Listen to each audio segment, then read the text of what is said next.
Jesus, I just thank you. Thank you that we get to live generously, that you have invited us into this country where men and women have bled and died for our freedom. So we honor those men and women this morning. But God, I thank you that in your sovereignty and in your plan that we could have been born anywhere else in the world, God, but we were born in the U.S., or maybe we were born in another country, and we're here today in the U.S. So I thank you that you allow us to live generously, to give our lives away for the sake of the other. And so, God, I pray that not only would you help us to live generously, to give things away, but God, you would help us to love generously. And that we would pour out our hearts and our affections, and even some of our resources, God, if not all of them, so that you could be known. And I thank you for the many giants and leaders of our faith that have gone before me, who are doing that already. And so, God, I hope that we can learn from them. But Jesus, I hope that we learn from you the most.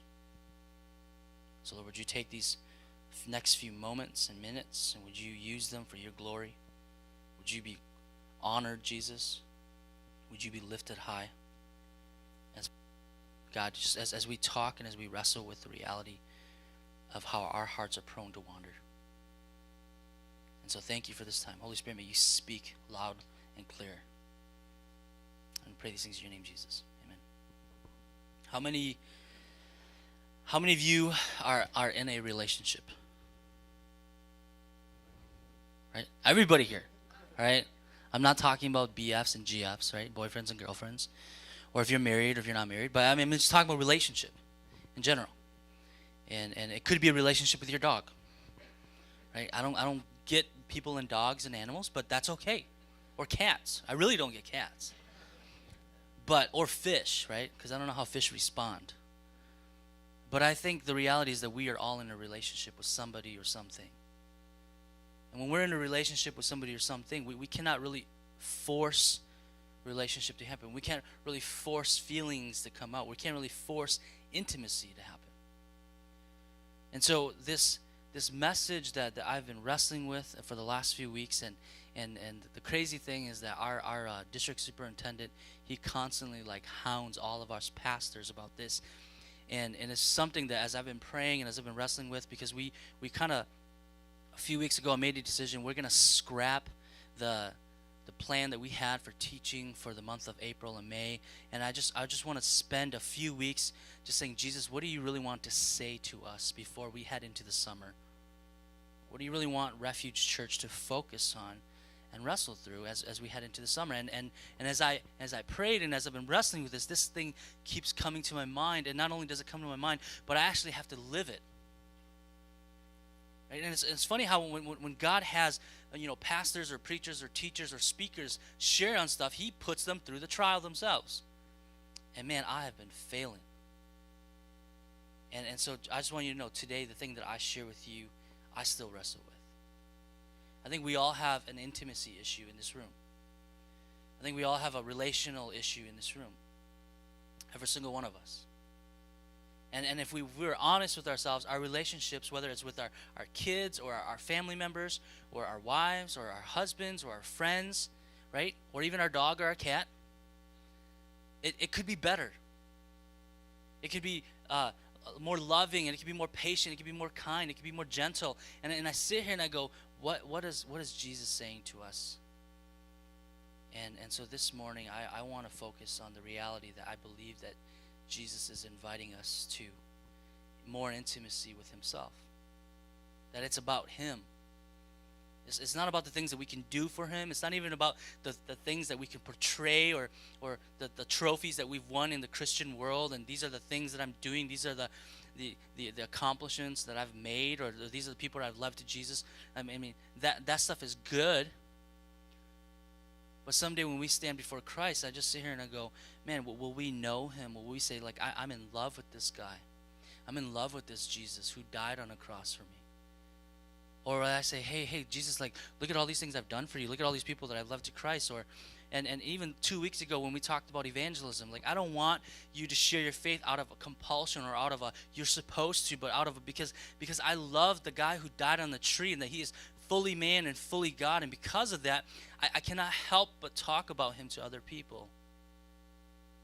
And so this morning, and in a short amount of time, I just want to communicate and convey to you the reality that I think Jesus is inviting us as a church to pursue him. Before we start thinking about reaching this neighborhood, before we start thinking about being more multi-ethnic, before we start thinking about healing and bringing freedom to the brokenness of the city and to the nations and the next generations, before we do any of that, I want us to run back to our first love. And so the last few weeks, my wife and I, we have been, man, we've been hounded like crazy just with busyness. And it's tiring. And I'll be honest with you. My wife is like, in a way, the Holy Spirit to me at times. Not all the time, because she ain't always right. She's right most of the time. But she's been going like babe, I need you to spend time with me. I need you to listen to me. I need you to be all here when you're here. And I was like, well, I'm right here, I'm present. I mean, come on. We're sitting across from each other. I'm present. And as a man, I'm sitting here going, babe, I'm right here. Where else do I need to be? And she's going, no, but you don't get it. I need you emotionally. I need your heart. I need your soul. I need your mind. I just don't need you physically. And we as men, we get that. We get the physical part. And she's just going, but I need you emotionally. And as my wife and I have been wrestling and talking through those things, because man, I'll just tell you, I'm not really good at intimacy because I didn't grow up with that type of intimacy. I've had to learn it. And I believe all of us in this room, we've had to learn it in a sense. When we have to be there emotionally, we have to be all in or nothing. And at times we could be present physically, but our mind is in a whole different place. You ever talk to somebody and they're talking at you and they're sharing stuff with you and you're just bobbing your head, but you're thinking about something else? Maybe even right now you're doing that? I do that all the time. Yeah, and Christopher can attest to that, right? My mind is always in different places all over the place. And so I believe that Jesus is inviting us into relationship with him, and he's inviting us to pursue him. And so this morning, I just want to offer some stuff to you. You see, throughout the Bible, I think Jesus has been portrayed as just this sheep who goes after, or the shepherd who goes after the sheep. God the Father is portrayed as a loving Father who loves his children. And from the beginning to the end, we have a picture or a narrative or a story of God who has been passionate about his people, who's been passionate about his creation. I mean, think about this. The Christianity, as far as I know, is the only religion, and I don't even like calling it a religion, but we'll just say that, it's the only religion where God himself goes and pursues his creation. And that every other religion is saying, you have to do this, and you have to do that, or you have to find out this, or you have to go to this prophet, or these people who fully understand who God is, and then you can come into relationship with him. And I look at that and I go, but Christianity is the one where it says, man, he chases after us. And that, I'm not saying he's chasing after us he can't catch up to us. Because if he wanted to, he could just say it, or snap his fingers, or do something. I don't know, he could probably just think it, and it would happen. But he chooses not to. And so throughout Scripture, we see the love of God presented and portrayed throughout all these stories. And I'm not going to go over the whole Bible today. Not today. We'd be here a long time. But I just want to share with you this reality that I believe Jesus has invited us into relationship with him.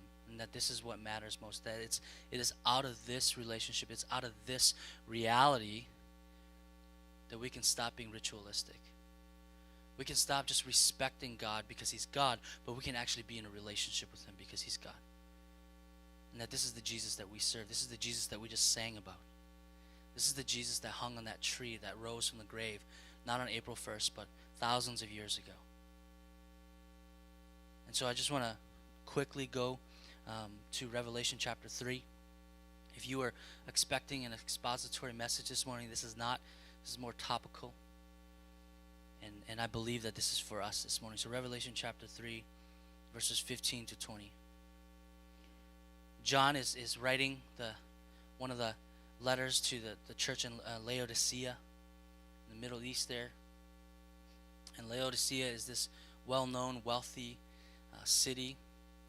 And he's writing to Christians, right? Jesus is speaking to Christians here. Not to non-believers, but to Christians. And to this church in Laodicea, and they're wealthy, and they understand the medical backgrounds. And so when it talks about asking for salve for your eyes, like they made that stuff. They were known for that. And they were known for their clothing. They were known for just the reality of their wealth and their health and their prosperity. And so Jesus is writing to this church, and it's one of the few, or even the only one, letter that he writes to this church where he challenges them. And he's saying, I'm not impressed with your relationship. I'm not impressed with who you are. And so that's just the background, and I'm going to read this for you. Revelation chapter 3, verses 15 through 20. John writes about what Jesus says. I know your works. You are neither hot nor cold. Would that you were either cold or hot. So because you are lukewarm and neither hot nor cold, I will spit you out of my mouth. For you say I am rich, I have prospered, and I need nothing, not realizing that you are wretched, pitiable, poor, blind, and naked. I counsel you to buy from me gold refined by fire, so that you may be rich, and white garments, so that you may clothe yourself, and the shame of your nakedness may not be seen, and salve to anoint your eyes, so that you may see. Those whom I love I reprove and discipline, so be zealous and repent. Behold, I stand at the door and knock. If anyone hears my voice and opens the door, I will come in to him and eat with him, and he with me. You know, we go on throughout our lives as, I think, Christians, and we tend to say, you know, what can I do for God? And honestly, this is really easy for me to do. I'm a doer. I'm a task guy. I like to write down all the things that I have to do and cross them off, because then I feel better about myself, right? And I think a lot of us in this room, it's easy for us to do that. Like, okay, well, I came to know Christ, and I've confessed my sins to Jesus, and I've repented of them, and maybe I've been baptized, and so now what I need to do? Well, I need to go to church, and I need to give to the church, and I need to serve the church, and I need to share my faith, and I need to look good, and I need to act good, and so we live in this moralistic type of life, where really it's more about a list of rules and rituals. And then I believe that the gospel calls us to relationship. And out of relationship, we choose to follow and obey. And even what Jesus says in John chapter 14 through 17, where Jesus says, hey, if you love me, you will obey me. And it's out of your love for me that you actually obey me. It's not of if you don't do that, I'm going to throw some lightning bolts at you and kill you. But it's out of relationship. And so here John is talking about what Jesus is writing to this church in Laodicea, and I believe it's applicable to us this morning, because at the end of that letter it says, let all who have ears be willing to hear. And that it's applicable to us today. And my hope is that we are not like the church in Laodicea, that we are not like a people who feel like we've got it made. Where we get so comfortable in our American Christianity, or we get so comfortable in our lives where it's just like everything's going well, and the only time that we turn to Jesus, or the only time that we would spend time praying, or the only time that we would say that we love him is when things get tough. And that he actually wants to know us, and that he actually wants to be with us. I mean, think about that. Have you guys ever hung out with people that you know don't want to be with you? Right? I worked at Rawhide Boys Ranch. They don't want to be with me. They didn't. Most of the guys there didn't. Because they knew that I was going to lay down the law on them. Like, not the Bible law, but like the rules of the program. And if they broke the rules, they were going to get docked points. So they didn't like hanging out with me. They loved hanging out with me when I took them to the basketball court at Rawhide, and we played basketball, and we just hung out. There were some rules, but it was more relaxed, and there's more about relationship building. See, we as human beings, we know when somebody actually cares about us and wants to be with us. And then we know when somebody could give a rip. I knew a few weeks ago we had some friends over who are going to get married this August, Blanc and Vanessa, and they brought a whole cheesecake. Bad idea. Bad for my diet. And they brought over a whole cheesecake, and here comes my son, all smiles, like, right?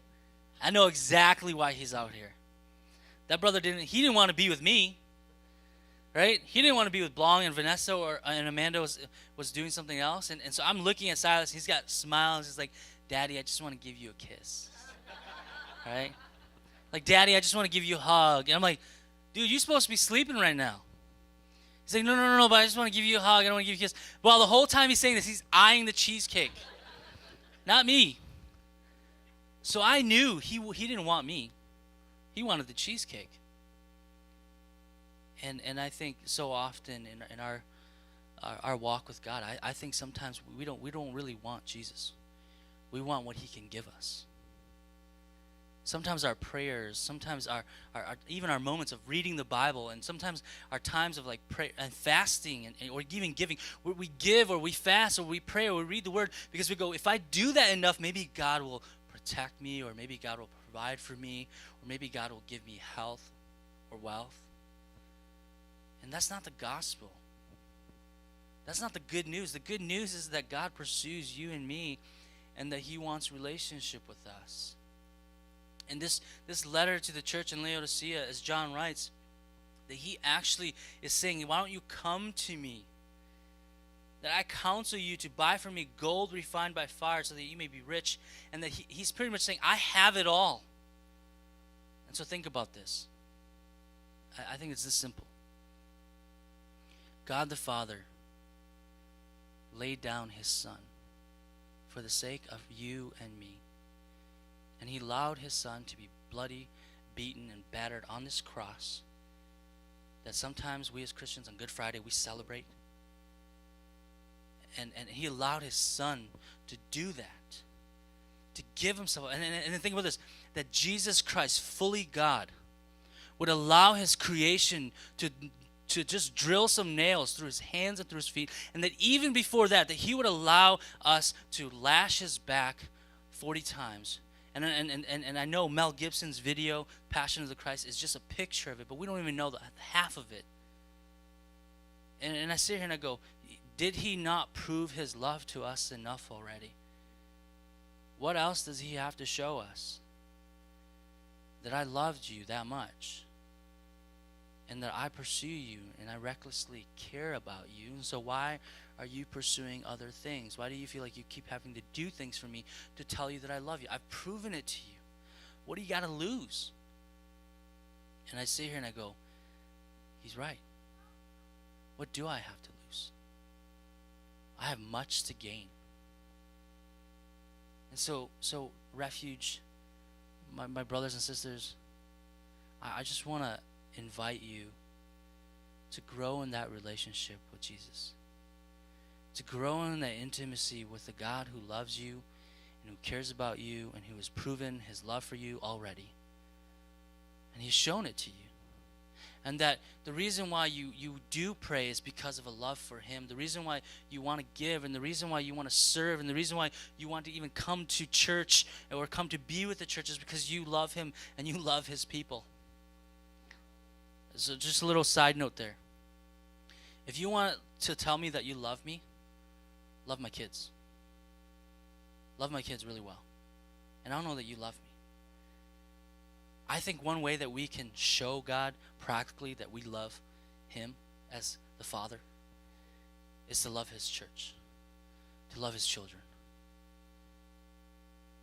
And I sit here and I go, man, well, that would be cool. Like, what if out of our hearts to pursue Christ and out of our hearts to grow in intimacy and relationship with him, that we grow in a love for him where it's just like, all right, I'm willing to just do crazy things because I really believe in who he says he is. And he's proven himself to me already on a cross. And he solidified it when he rose from the grave 3 days later.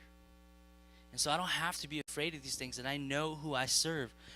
And so I believe that the reason why we struggle with truly obeying God and obeying what Christ said is because we don't really know him.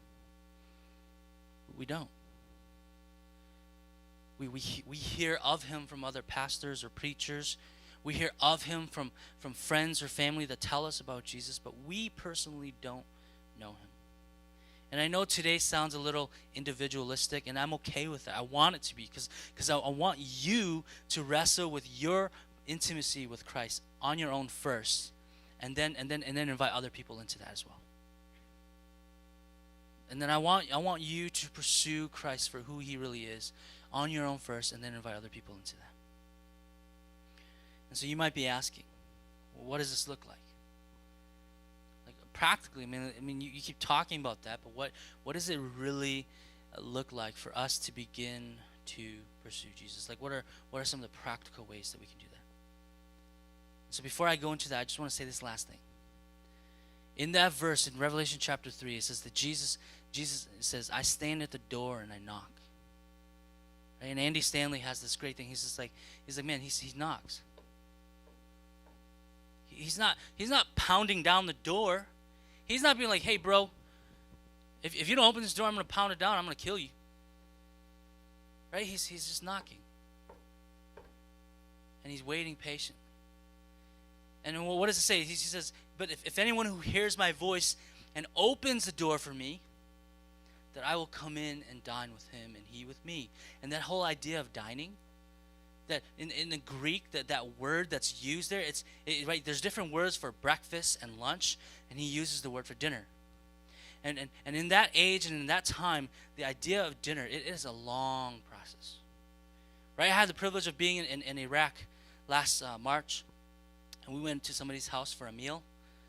It's an all-day thing. Right? There's a lot of relationship building. There's a lot of time where you sit around. We didn't even sit around a table. We sat on the floor with carpets and stuff. And so I sit here and I go, but Jesus invites us into relationship, and that involves intimacy. That involves time. And that Christ stands at the door and he knocks. And that he wants to spend time with you. And that he wants you to spend time with him.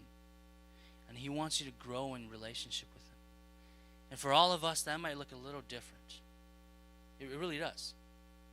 Because some of you in this room, like you continue to read the Bible, but you're gaining nothing from it. Because you're just reading it. Because you're supposed to, or because you have to.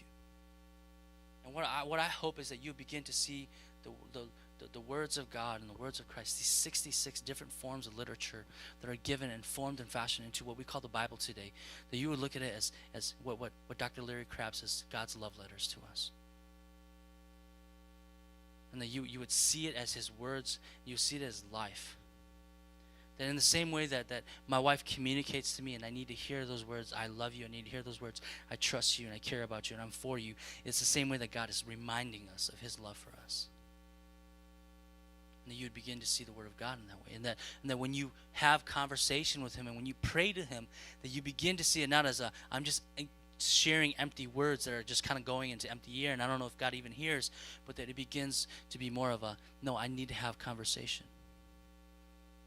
And that there are words that actually need to be exchanged in order for growth to happen in intimacy, for growth to happen in relationships. So 3 things.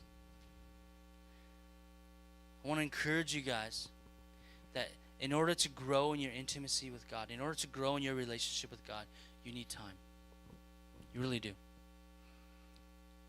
And whatever that time looks like for you, I don't know. Right? A lot of like holy rollers, right? Or a lot of Christians, they've said, well, the morning, like that's it, right? And I don't know about you, man, but for me, the morning is not it for me. In the morning, I am a bear, and I want to eat something or kill something. And so I want to give God my best. And if you're a morning person, man, I envy you, honestly. I wish I was a morning person. But I am best at night. And so when I read at night, I gain more and I glean more and I take in more. And for you, if it's a morning time, then give God some time. Give him some undivided time where you could spend time just listening to him, where like maybe you just shut everything off, like your phone or your computer or your iPad or all the notifications that you might get through social media. And you just say, God, I'm here. I'm quiet. I just want to give you this time, and if you want to listen, if you want to speak, I'm going to listen. For me, practically, I love coming here on weekdays during the week, and it's empty here, and so it's quiet. And so sometimes, like, I'll wake up and I'll spend time with my family, and then I come to church, and I'll spend some time here with the Lord, and it's nice and quiet. But I wanna give him some time. In order to grow in any type of relationship or any type of intimacy with anybody else, right? It involves time. If you don't hang out with your friends enough, if you don't hang out with your wife enough, you don't hang out with your boyfriend or girlfriend enough, you're not going to grow in a relationship with them. It involves time. The second thing that I want to invite you into is transparency. And then in order to grow in love and in joy and in unity with the person that you want to be more intimate with, that you want to know on a deeper level, it involves transparency. That you're gonna bear all. Like, you're gonna show them who you really are. Right? Because what is, I don't know if you guys have ever been in a relationship or in a friendship where you're talking with somebody and you know that they're lying to your face or they're putting on a mask. And so I believe transparency has to be a part of that. And so when we stand before God, when we have those undivided times with Jesus alone by ourselves, I want to invite you to have a conversation with him. And that when you read the Psalms, like, we don't understand some of that language and stuff going on back when David is writing these poetic poems and Psalms. Like that brother is swearing. And I mean, he's being respectful of the one he's talking to, but if we were going back to that time, I just sit here and I go, he was being real and raw with God. He's being totally transparent with him and just saying, God, like, right now, my life is seriously chaotic. And if you don't come through, I'm screwed. And so I want to invite you to be more transparent with Jesus as you spend time with him. And then lastly, I believe in order for a relationship to be more intimate, it involves surrender. It involves that mutual surrender. In order for my wife and I to grow in our love and our care and our intimacy for one another, there has to be a reality that I'm looking out for your best interests and that you're looking out for mine. And when I can rest in that truth and that fact, I can truly allow her to love me, and I can truly love her back. And then when I convey that and compare that to Christ and his love for us, I just sit here and I go, he's already shown us that he was willing to bear a cross on our behalf, that his body was willing to be broken and his blood was willing to be poured out on our behalf. So what else does he have to prove? And that even after that he answers our prayers, and that he speaks into our lives, and that he still provides healing in people's lives, and he still provides provision in people's lives, even though we don't deserve it. And I sit here and I go, man, he constantly shows us his love for us. He's already taken the first step, and he knocks. And he's saying, will you open? Will you allow me in? And that I actually want to grow, and I want to know you more. Think about that. That the God of this universe, like, he knows you. I mean, don't get me wrong. But he wants you to get to know him. One of the things that brings me joy as a father is when my sons crawl in my lap and they're like, Daddy, I just want to spend time with you. Right? And I can get really busy with things, and I'm a doer. But I just love it when my boys crawl into my lap and like, Daddy, I just want to spend time with you. I just want to be with you. And they're not looking for the cheesecake, but they just want to be with me. And so I want to invite you this week to spend time with Jesus. I want to invite you this week to be transparent with him. And I want to invite you this week to have more surrender. Maybe some of that surrender is letting go of certain things that are bogging you down. It could be social media. It could be entertainment. It could be your friends. It could be some family members. It could be some of the things that you love and you care about. He is inviting you to surrender those things because he's already taken that first step. So just some basic questions, and then I'm going to have a video, and we're going to close out with that. Some basic questions. Do you really want intimacy with Christ? I mean, honestly. Or are you just okay with where you're at? Do you really want it? Second question. Do you really want him, or do you want what he offers? One of the biggest challenges to me in my walk with Christ, when I was in high school, I read a book by John Piper called God is the Gospel. And he said, hypothetically, what if you got to heaven, all your family was there, all your friends were there, streets of gold, no more crying, no more tears, and Jesus was not there? Would you be okay with that? And I said yes. I remember. I did. I'm like, man, I love what Jesus offers. But that's not the gospel. That he offers himself. And so, do you want him, or do you want what he offers? What is something that you can trust God with this week for sustenance? What is something you can trust God with this week so that he could show you, but not only show you, but help you see that he really is enough? And so 3 really simple things. And I'm not telling you to do this. Maybe you might feel led to do this. Maybe you want to say, you know, Jesus, I want to spend an hour, or I want to give up my lunches this week, or I want to spend a day where I just fast from food. And I'm going to trust that you're just going to provide the energy and the sustenance that I need, because I want more of you. I want to hear from you. I want to know more about who you are as I read your word and as I spend time praying and talking to you. Or maybe it's sleep. Maybe you need to surrender some sleep.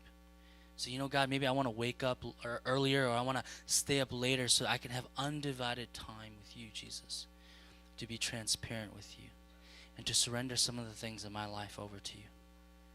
And I'm going to trust that you're going to provide the energy and the resources that I need in order so that I'm not cranky and I'm not a crazy bear around people. And you're going to provide the rest that I need.